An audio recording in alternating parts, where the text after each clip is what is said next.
Olá, Deus abençoe você. Bom dia, bom dia, bom dia, bom dia. Deus abençoe esse dia maravilhoso. Muito bem, gente. Aí, já tomou o cafezinho? Tá com o café na mão? Quem já fez café, coloca aí. Eu já fiz. Não fez ainda? Já acordou? Tá acordando, né? Nosso grande número aqui são irmãs que entram na oração de manhã, né? Os homens não gostam tanto de orar quanto as irmãs, né? As irmãs são mais de oração do que os homens. Aleluia pelas mulheres, né? Pelos ministérios maravilhosos que Deus tem levantado. Glória a Deus pelas mães, pelas tias, pelas irmãs. Glória a Deus por todos aqueles que oram, pelas mães que oram pelos filhos, pelas tias que oram pelos sobrinhos, pelas avós, né? Pelas bisavós, né? Pelas bisavós que oram pelos seus bisnetos, né? Meu Deus, que bênção de Deus. Pelas futuras mamães, né? Que já estão orando pelos seus filhos, que já estão orando por sua família. Então, Deus abençoe sua vida aí, tá bom? Vamos ter uma manhã gloriosa no Senhor, uma manhã abençoada em Deus, bom? Você já entrou na live aí, então vai chamando alguém para estar junto nessa live também. Não esqueça de compartilhar, vai compartilhando essa live o máximo que você pode. Nós estamos agora, essa semana, hoje terça-feira, ontem nós falamos sobre família. Nessa semana nós vamos falar sobre família, tá? É uma semana muito importante. Semana que nós vamos estar orando pelas famílias, abençoando as nossas famílias, aprendendo mais, né? Sobre família, tá bom? Então essa semana eu dediquei essa série de ensinamentos sobre família. Por isso você vai, nós vamos colocar o nome das nossas famílias em oração, né? De manhã, orando, tudo vai melhorando. Quem ora, tudo melhora. Aleluia. Muito bem, gente. Vamos lá, então. Vamos à palavra de Deus. Eu vou usar aqui uma pergunta para iniciar hoje a ministração. Você já se fez essa pergunta? Por que eu nasci nessa família? Um dia... eu não sei, já ouvi muitas vezes pessoas, mães, né? Mães dizendo assim, por que Deus me colocou nessa família? Por que eu entrei? Por que eu nasci nessa família? Cada família, eu aqui não quero hoje, nessa live pela manhã, eu não quero aqui falar da minha família, dizer que uma família é melhor do que a outra, não é isso. O que eu quero dizer é que toda família tem uma história. Toda família tem seus fracassos, toda família tem as suas angústias, todas as famílias têm as suas lutas, os seus desafios. Não existe uma família perfeita, não existe uma igreja perfeita, não existe uma pessoa perfeita. Por isso nós convivemos como família, como igreja, no meio de tantas lutas, desafios, mas nós temos um Deus perfeito, que vai nos aperfeiçoando para podermos conviver com uma igreja imperfeita, com uma família imperfeita, com pessoas imperfeitas, mesmo nós sendo também imperfeitos, tá bom? Então, talvez você já fez essa pergunta e eu vou te dar uma resposta hoje. Por que eu nasci nessa família? Porque Deus me colocou nessa família. Eu fiz essa pergunta um dia em relação à família da minha esposa. Porque Deus me colocou naquela família.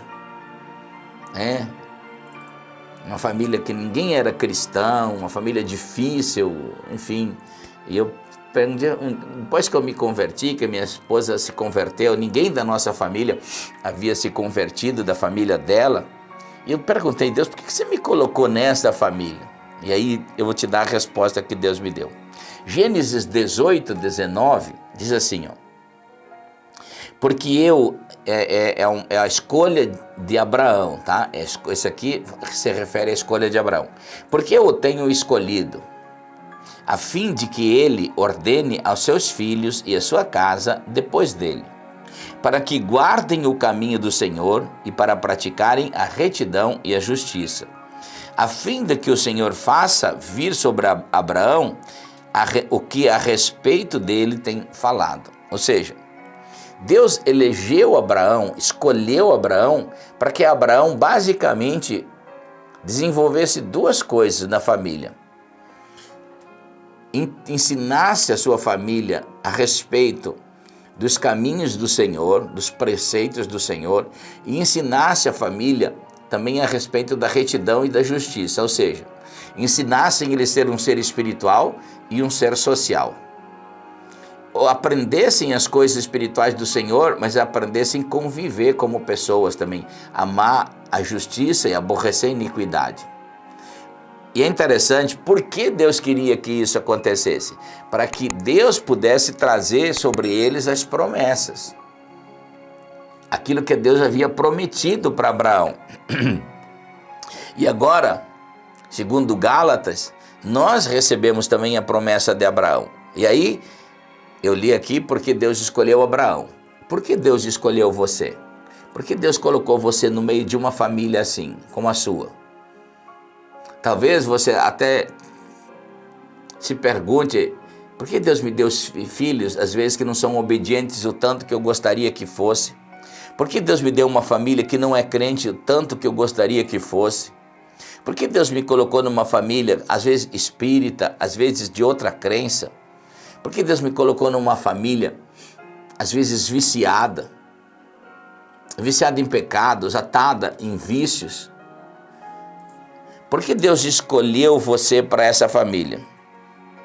Porque Deus te conheceu antes da sua formação física. Deus conheceu você. É interessante que Jesus fala para Jeremias e diz assim, antes de você ser formado no ventre da sua mãe, antes de você ser gerado no ventre da sua mãe, eu te conheci. E eu te escolhi para ser profeta às nações. O que Deus estava dizendo ali é que antes de Jeremias nascer, Deus se relacionou com ele no espírito. Ou seja, Deus estava dizendo, Jeremias, você veio de mim. Espiritualmente eu te conheci. E eu coloquei dentro do seu espírito propósitos divinos. E é o que Deus está dizendo para você também. Você que está conosco nessa live hoje pela manhã, Deus está dizendo assim, antes de você vir no ventre da sua mãe, antes de você ser gerado nessa família física, eu te escolhi. E eu me relacionei com você, eu sei quem você é. Eu sei as promessas que eu fiz para você, eu sei a sua capacidade. Por isso eu escolhi você, Um dia eu fui numa casa e aquela família, eles tinham alguns filhos, todos eles com alguma deficiência. Alguns bem grave, outros moderados, médios moderados, mas nenhum sem uma deficiência. Todos eles dependiam profundamente dos pais. E a gente via que os pais tinham que se dobrar, eles tinham que ser mais pais 2 vezes do que os outros pais normais. Cuidar daquelas crianças com aquelas deficiências. E a mãe me perguntou, Deus perguntou para mim, pastor, por que Deus me deu filhos assim? Não é fácil você responder uma coisa dessa. Mas Deus colocou no meu coração a resposta. Eu disse, porque vocês são capazes de amar pessoas com tanta deficiência, com tanta dificuldade. Deus sabia quem vocês eram. Deus colocou dentro de vocês um amor especial. Para quem Deus daria crianças com tanta deficiência? Como eles poderiam viver no mundo com pais que não amariam profundamente eles? Então a gente precisa entender que quando Deus dá para a gente uma família, Deus não foi injusto. Deus sabia que nós fomos escolhidos por Deus para aquela família. Mesmo com todos aqueles problemas, mesmo com todas essas deficiências, mesmo com tudo aquilo que a gente acha e não gostaria que eles tivessem, mas Deus escolheu a gente, ou seja, Deus te escolheu. Deus escolheu os filhos que você tem. Deus escolheu os cunhados que você tem, o sogro, a sogra. Deus plantou você nessa família por uma escolha e uma eleição soberana de Deus. Primeiro, Deus te colocou nessa família para você ensinar os seus filhos. Deus te deu os seus filhos para você ensinar eles.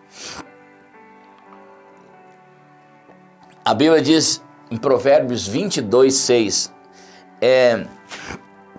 muitas vezes as pessoas interpretam errado esse texto, né? Ou colocam uma instrução que não tem. A Bíblia diz assim: instrua, ensine a criança segundo os objetivos que você tem para ela. E mesmo com o passar dos anos, não se desviará dela. Algumas pessoas dizem assim: ensina a criança no caminho que deve andar, né? E nem depois de velha ela se desviará. Eu gosto muito desse texto aqui, ó. Instrua, ensina a criança segundo os objetivos que você tem para ela. Eu descobri muito tarde, sofri demais na criação dos meus filhos, porque eu não entendi porque eu tinha filhos. Só fui entender depois, quando me converti mais tarde. Mas quais os objetivos que você tem? Por que Deus te elegeu numa família? Quais os objetivos que você teve para os seus filhos? E você passou tempo com eles, gastou tempo com eles? Primeiro, você tem que ensinar a retidão e a justiça para os seus filhos. E você ensinando isso, o que vai acontecer? Você vai construir o caráter deles. É importante torná-los honestos no convívio social. Porque nós temos uma confusão dentro de uma sociedade. Quanto mais pessoas você junta numa cidade, maiores problemas vão se avolumando. Porque nós temos um problema existencial familiar.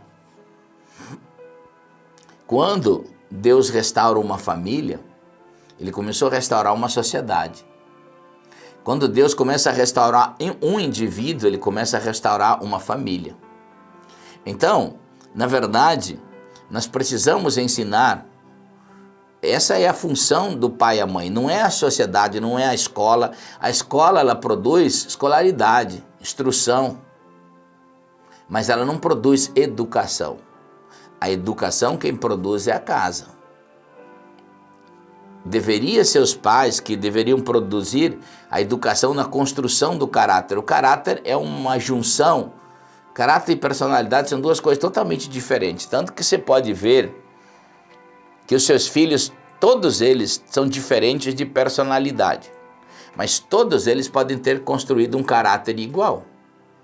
Porque o caráter são um conjunto de coisas boas ou más que estão sendo introduzidas dentro dele. Então, se você instrui todos os seus filhos na retidão, mesmo que tenham personalidades diferentes, caráter eles vão ter. E isso é importante. Então, por que Deus escolheu Abraão? Para que ele ensinasse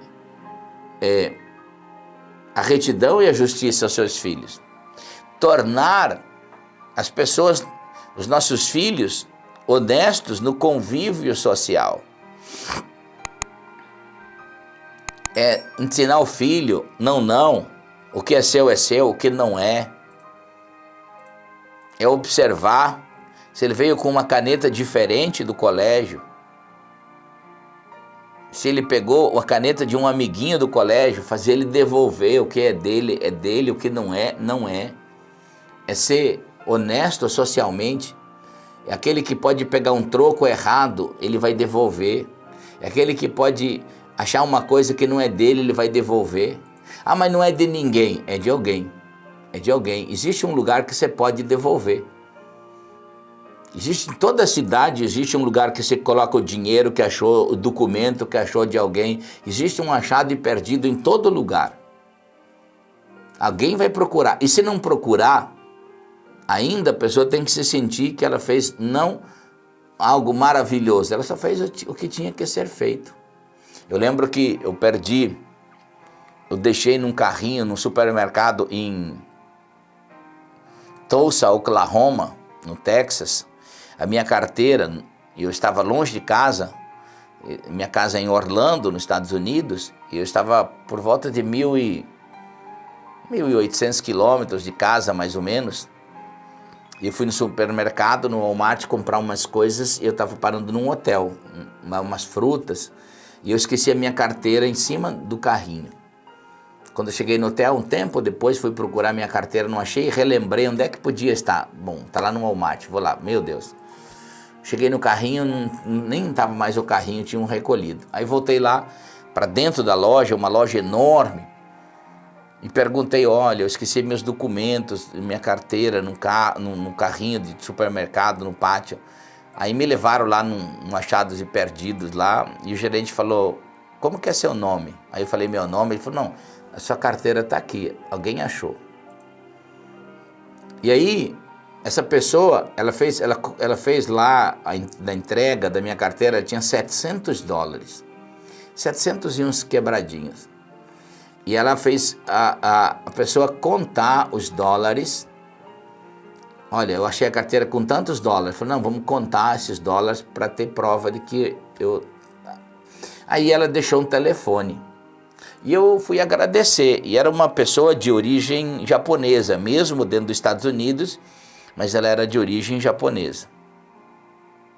O cartão, ao menos sobrenome, a fotografia, aqueles cartãozinhos de visita com foto, né? E eu fui agradecer ela e ela... Então, eu agradeci demais, o dinheiro, meus documentos, tudo fora de casa. E ela me escutou e ela disse, não, você não tem que me agradecer. Ela falou, não fiz nada de anormal. Eu só fiz o que tinha que ser feito, não é meu. Eu achei tão bonita aquela expressão. Eu pensei assim, puxa vida, essa pessoa deve ter tido uma criação muito interessante.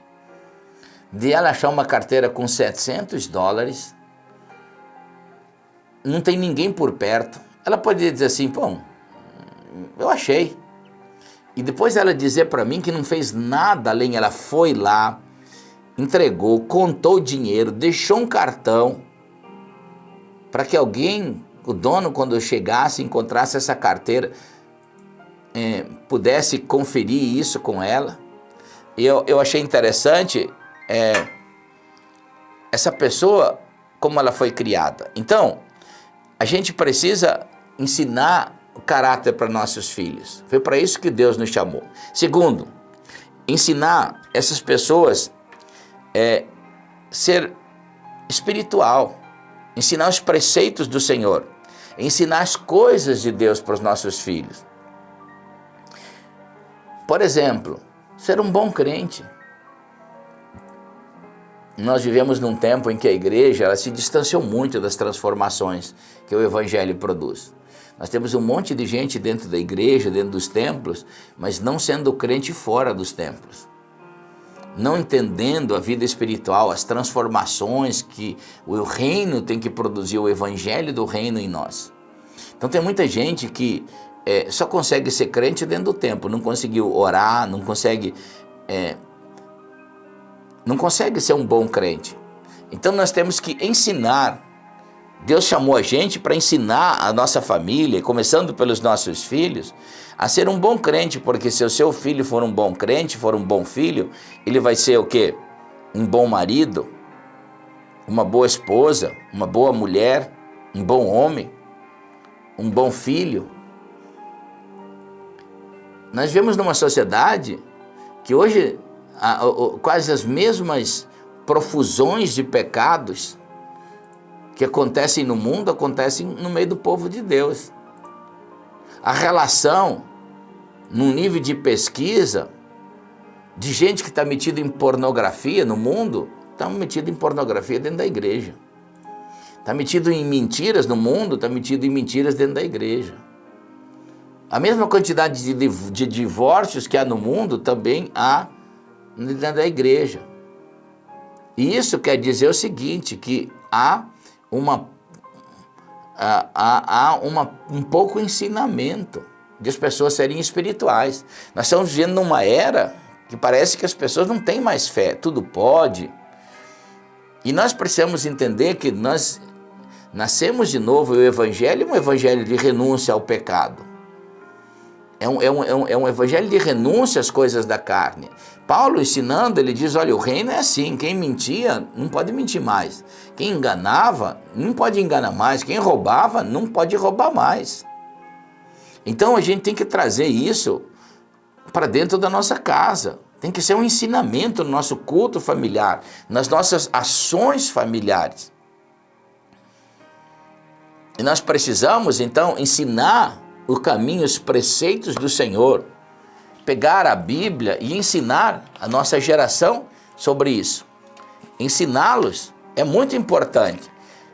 Nós não gastamos mais tempo. Hoje nós temos uma família que não conhece a Bíblia, filhos que não conhecem a palavra de Deus, pais que não leem a Bíblia, pais que educam seus filhos na televisão.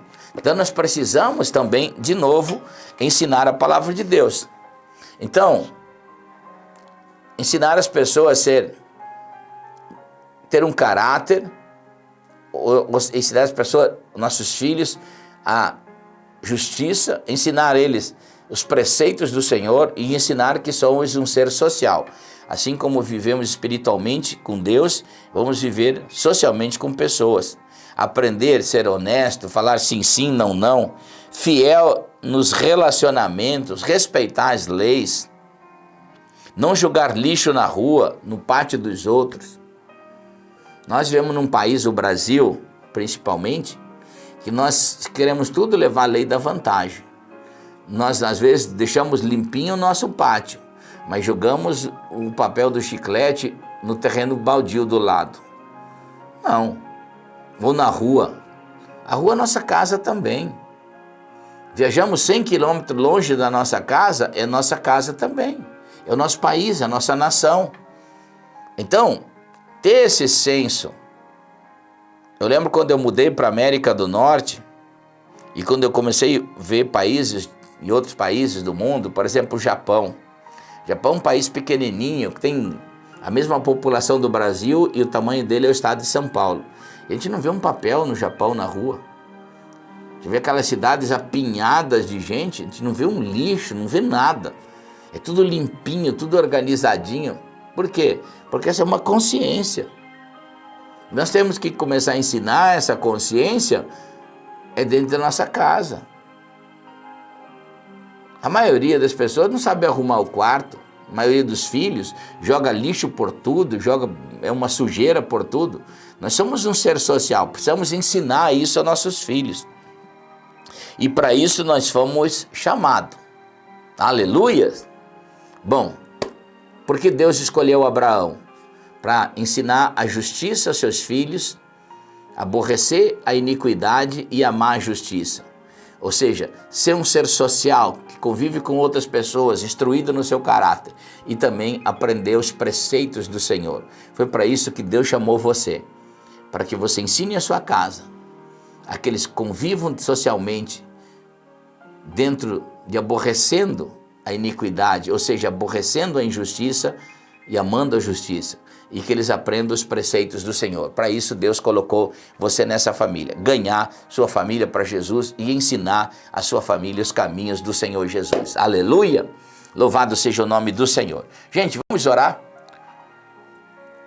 Vamos orar, nós estamos nessa série aqui de ministrações sobre a família essa semana. Então, coloque o nome da sua família em oração aí e nós vamos orar agora pedindo a bênção do Senhor.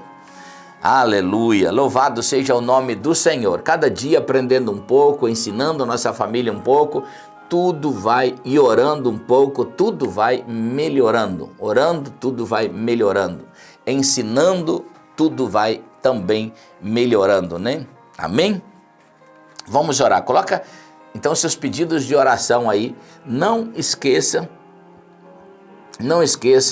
de colocar aí, de compartilhar essa live aí com alguém. Você achou essa live importante para você? Aprendeu hoje com essa live aí? Então compartilhe ela com alguém. Não deixe de compartilhar. Dá um like aí, não pode ter menos like do que pessoas aí, tá? Escreve aí nos comentários a sua necessidade e nós vamos orar. Junte seu coração com o meu e nós vamos orar agora no nome do Senhor Jesus. Pai querido, eu te dou o louvor nessa hora. E eu oro aqui com cada família, Deus, com cada homem, cada mulher. A importância e a relevância que cada um tem de ser introduzido em uma família. Cada homem, cada mulher que está aqui conosco nessa live foi escolhida pela tua soberania de estar dentro dessa família, Deus. De ser luz dos céus nessa família. Para trazer a justiça de Deus a essa família. No nome de Jesus, nós oramos por cada família relacionada aqui. E nós oramos nessa hora também, Deus, por um milagre. Quem precisa de um milagre, Deus, que precisa o pão para comer, Deus. Que esse seja um dia de milagres de Deus. Que o Senhor possa trazer milagre, trazer o pão sobre essa mesa. No nome bendito de Jesus, que o Senhor possa trazer o pão sobre essa mesa agora. Abençoando, trazendo sobre eles a bênção de Deus. Aqueles que precisam de um milagre, de uma porta de emprego, Deus. No nome de Jesus, aqueles que têm processos na justiça, que precisam de uma resposta, Deus traz um destravamento agora. No nome de Jesus, aqueles que vão realizar negócios hoje, Deus, que precisam resolver questões financeiras, nós falamos que um milagre de Deus esteja acontecendo. Nós oramos agora por aqueles que têm empresas, Deus, que eles possam crescer, mesmo nesse tempo em que tudo fala ao contrário, em que é um tempo de notícias ruins, os teus filhos venham crescer. No nome de Jesus, abençoe a nossa nação, abençoe os negócios, comércio da nossa nação, abençoe os teus filhos nessa hora. Nós falamos no nome de Jesus, nós liberamos uma palavra de milagre agora, aqueles que têm necessidade de cura, aqueles que têm dores no seu corpo, no nome bendito de Jesus. Nós oramos por aqueles que precisam de um milagre de libertação, pelos pais que oram pelos filhos, de gente que ora por seus parentes agora. No nome de Jesus, aqueles que estão debaixo de pressões, de opressões, de angústia, de tormento. No nome bendito de Jesus, nós falamos uma palavra agora, uma palavra de bênção. No nome de Jesus, seja abençoado. Em nome de Jesus, amém, amém e amém. Muito bem, gente, muito bem. Olha aqui, estamos chegando aí ao fim, tá? Lembrando aqui, ó, olha aqui, bastante interessante, hein? Esse congresso aqui, se você não fez sua inscrição, vai ser presencial de 17 a 21 de novembro. 17 a 21 de novembro, já está próximo aí agora, ó. Nem 60 dias mais. Pastor Vinícius Iracete, profeta Vitor Hugo, bispo Júlio Vertulo, é num hotel 4 estrelas, em Balneário Camboriú, uma cidade linda em Santa Catarina, na praia de Balneário Camboriú. Esse é um hotel de frente para o mar. Vão ser 4 dias de muita ministração, de muito ambiente de Deus, de muita revelação de Deus, de muita palavra profética de Deus. E nós vamos ter lá todas as refeições, a hospedagem e o congresso, tudo isso está incluído na inscrição. Faça a sua inscrição, que Deus te abençoe. É nesse WhatsApp que aparece aí, esse número de WhatsApp que aparece aí embaixo, tá bom? Deus abençoe vocês até 12h15 para quem acompanha a gente nas orações do 12h15 e, se não, amanhã, 5h30 da manhã, orando, tudo vai melhorando. Que Deus te abençoe. Um bom dia cheio de milagres de Deus. Deus te abençoe.